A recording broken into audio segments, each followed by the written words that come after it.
After spending $44,000 on my sister's wedding, she tricked me by giving me the wrong city. I ended up in Naples while they were celebrating in Florence. Next day, she texted, "LOL, I just didn't want to invite you." Mom added, "Stop faking confusion. It's your fault." I smiled. Then I sent her a gift 4 feet tall, delivered by courier. Soon after, she called, crying. "Can I please pay you back? My name is Noah. I'm 32, the older sibling, the reliable one. I manage budgets for a mid-sized construction company. Spreadsheets, vendor calls, chasing invoices that cleared yesterday. I pack my lunch. I iron shirts on Sundays. The fanciest thing I own is a coffee grinder I bought used. In my family, I'm the person who figures it out. If something breaks, if someone cries, if a bill arrives with red letters, everyone looks at me like I'm a fire extinguisher. My sister Tessa is 27. She has perfect hair and the attention span of a sparkler. She sells lifestyle online, morning routines, matcha, unboxings. She's funny when she isn't mean. She calls Dad Daddy, and he melts. Mom calls her baby, and my name turns into a job title. No will handle it. I can replace a faucet blindfolded. I can't remember the last time anyone asked me if I was tired. I bought them a wedding, not in one swipe, in chunks that felt reasonable in the moment. A deposit here, a wool Venmo Friday there, 14 payments, $44,000 when you add it clean. I know the number because I typed it into a cell and pressed enter, and the totals didn't blink. The plan was Florence garden ceremony strings candlelight. I told myself it was love. I told myself it was my gift. I told myself I was choosing this. We were at my parents' table the week before we all were supposed to fly. Mom had her binder, tabs for florals, music, travel. Tessa had a gel pen and a smile that meant someone else would pay. Dad was in his chair at the head, the position he uses like a trophy. The room smelled like lemon cleaner and coffee. "Okay," Mom said, tapping the travel tap. "Italians are loose, so we must be precise. Print your boarding passes. No checking bags. Noah, your flight is in the email." "You booked mine?" I asked. "Handled," she said like that word settled everything. Tessa blew on her nails. "Florence is chaos. We might route people through Naples and bus. It's prettier for vlogs. Naples is 5 hours from Florence." I said she did the flinch laugh she does when someone ruins fun with facts. "Relax, Professor." Dad forked a grape and pointed it at me. "Don't start with the negativity. You always think small." I looked at the email on my phone. Subject, Italy. Attachment PDF. Boarding pass. Airport code, NAP. I opened my mouth. Tessa touched my arm and lowered her lashes like a curtain. "It's a surprise route," she said. "Trust me, that was the first nick. Not the money. Not yet. Just the way my name gets moved around like furniture. The way information turns slippery when I hold it." I told myself to breathe. I told myself not to ruin the vibe. I closed the email. Tessa popped a grape into her mouth and winked. "You're going to love it," she said. I believed her because wanting to belong is a kind of gravity. I rinsed my cup. Mom kissed my cheek like a stamp on a document. Dad said, "Don't be difficult." We did the choreography we always do. I didn't know then that I would land in Naples while they lit candles in Florence. I didn't know then about the text that would come the next morning. I didn't know then what a 4-foot package can do to a family. I just knew I was the useful one. And useful people say yes. It didn't start with Italy. It started with birthdays and divvying up slices of cake. When I turned 10, I got a used Game Boy and a lecture about screens. When Tessa turned 10, she got a trampoline and an Instagram post from Mom that said, "She deserves the world." When I brought home a report card, Dad said, "Solid."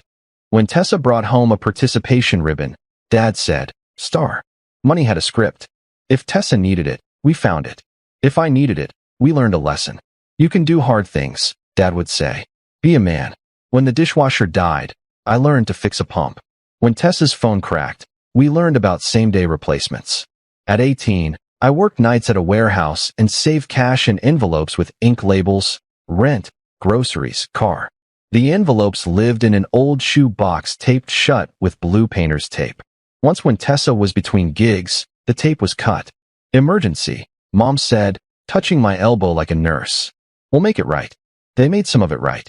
When things calmed down, things never calmed down. By 24, my phone plan was a family plan with my card attached just for setup. The plan became a vine.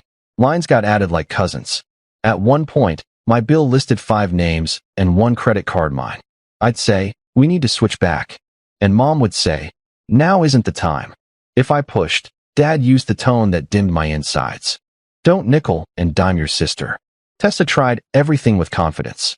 A lash studio, a jewelry drop, a candle brand with rose-scented wax that ruined my kitchen for a month. Invest in me, she'd say. It's family. Loans became gifts. Gifts became expectations. I told myself I was lucky to be able to help. The Ledger app on my phone had numbers that looked like compassion and felt like exhaustion. When she got engaged to Leo, kind, shy, shoulders like a hanger. Our house turned into a production set. Mom had a Pinterest board for each hour of the day. Dad had opinions about chairs. Tessa had a camera. The plan began small. Backyard, lights, tacos. Then the algorithm found her. Destination, she said. Eyes shining. Tuscany vines bells. I could have said no right then. I didn't. I said I'll cover the photographer. Then the band needed a deposit. Then the venue only holds dates with a wire. Then hair and makeup wanted travel fees early. Well, Venmo Friday. Mom said that I typed numbers into a cell. $3,000. Then $6,200. Then $18,000. I told myself I was holding the family together like glue. Numbers as markers. Venue deposit. Villa advance $18,000. Catering down payment $9,500. Band booking $6,200. Photographer retainer $2,900. Floor already paid. Mom refused cheap flowers. $100. Dress emergency tailoring $1,800. Hair and makeup travel fee $620. Chair rental upgrade $900 because the white one squeaked on video. I told myself this was my gift. I told myself one day we'd laugh about it. I told myself I was being generous, not foolish. But there were quiet humiliations hidden in the noise. Tessa would tag all her friends in thank you posts and mention me like a footnote, my brother, as logistics. At dinner, Aunt Paula would say, Tessa is our dreamer. Noah's our calculator. Mom reassured Leo's parents. We're covering the important things. I smiled so hard my jaw clicked, I tried to draw a line. I'll stop at $44,000. I told Mom, like saying it made it true. After that, it's your turn. She touched my cheek. Honey, don't be crass. There were signs I ignored. The day my passport shifted half an inch in the drawer. The night my iPad, the one for the phone plan, was open on a screen I hadn't left it on. A post-it near Mom's coffee mug with a code, half torn through. The Florence hotel link Tessa sent that only opened with the exact URL. I told myself I was imagining things.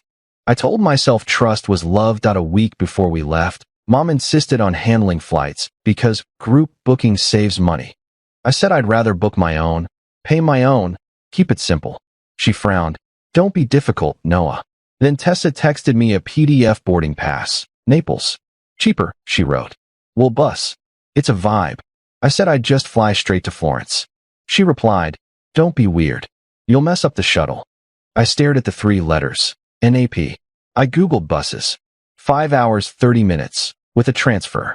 I typed, is the wedding even near Naples? Then deleted it. I told myself, don't ruin things. I downloaded the pass. The morning I left, Dad hugged me with one arm.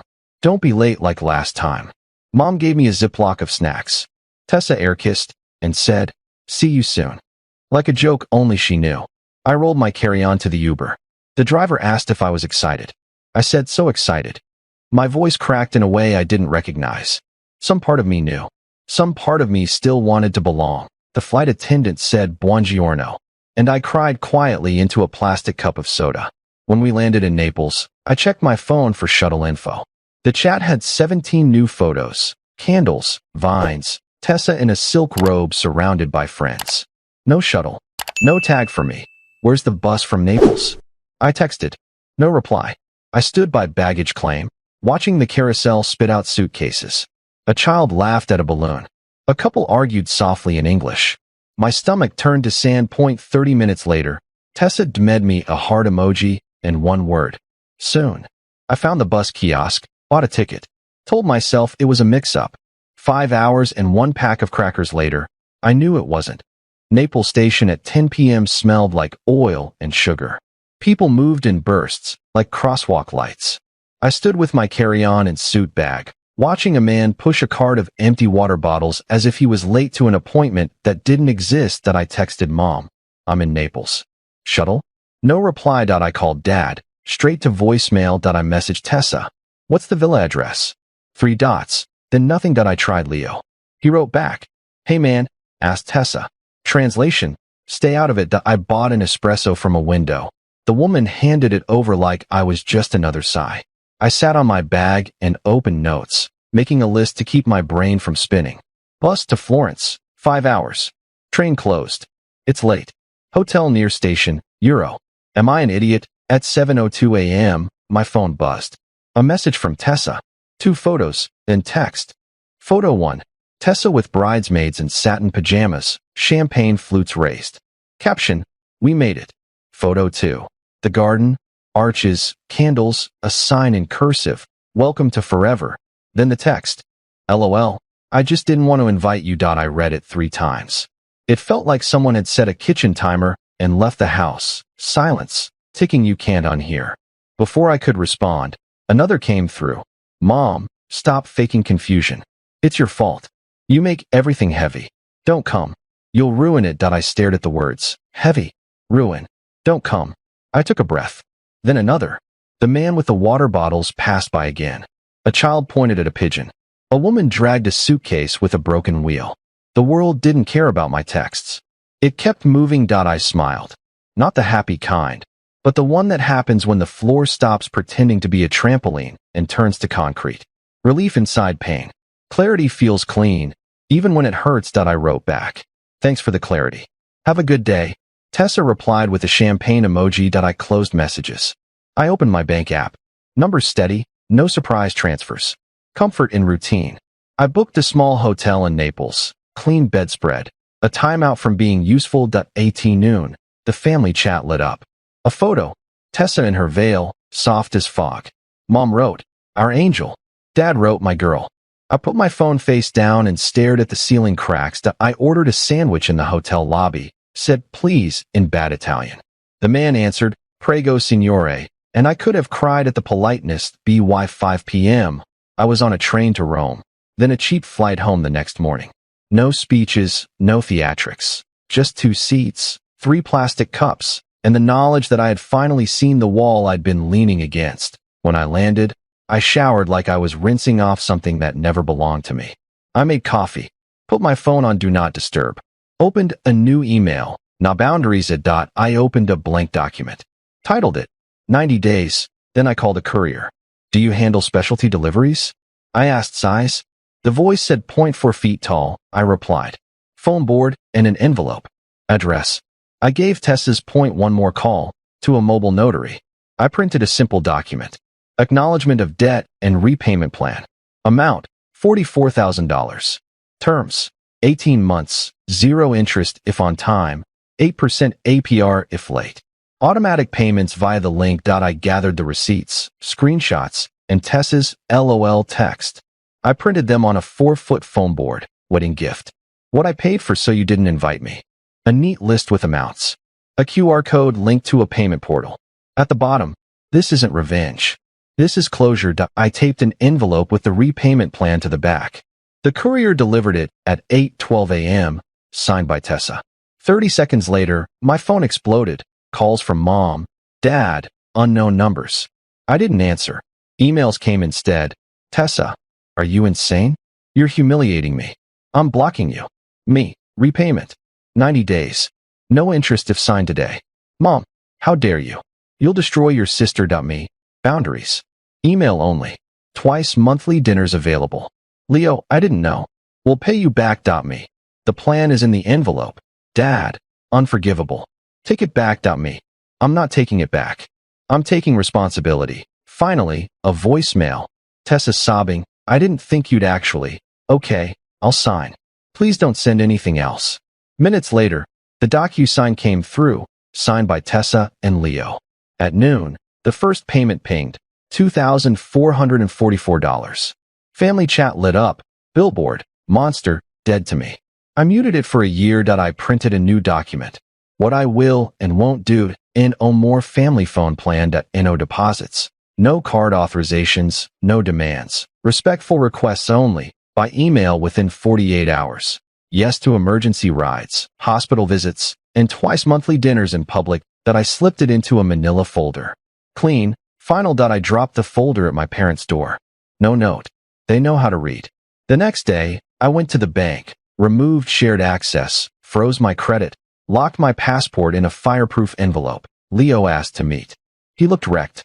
I didn't know, he said. She told me you were invited. She texted me. I just didn't want to invite you. I said. He stared at the table. We'll pay. I want to start clean good. You have the plan. The phone board stayed in their foyer. Too big to ignore, too heavy to throw away. Mom sent long emails, Dad short commands, Tessa dots that never turned into words. I replied once a day with the same sentences. I love you. Email only. I'm not funding this wedding. Payments go through the portal. I'm at Rose's on Thursdays, 6 to 7. Boundaries are boring. That's their power. On the third Thursday, my parents came. We ate pasta, talked about weather. No one mentioned helicopters. Tessa didn't come, but the portal pinged. Progress. I started breathing like air was mine. I saved $300 in a folder labeled Italy for me. When Grandma was hospitalized, I drove them. No debate. Dad squeezed my shoulder. Thanks. It stuck.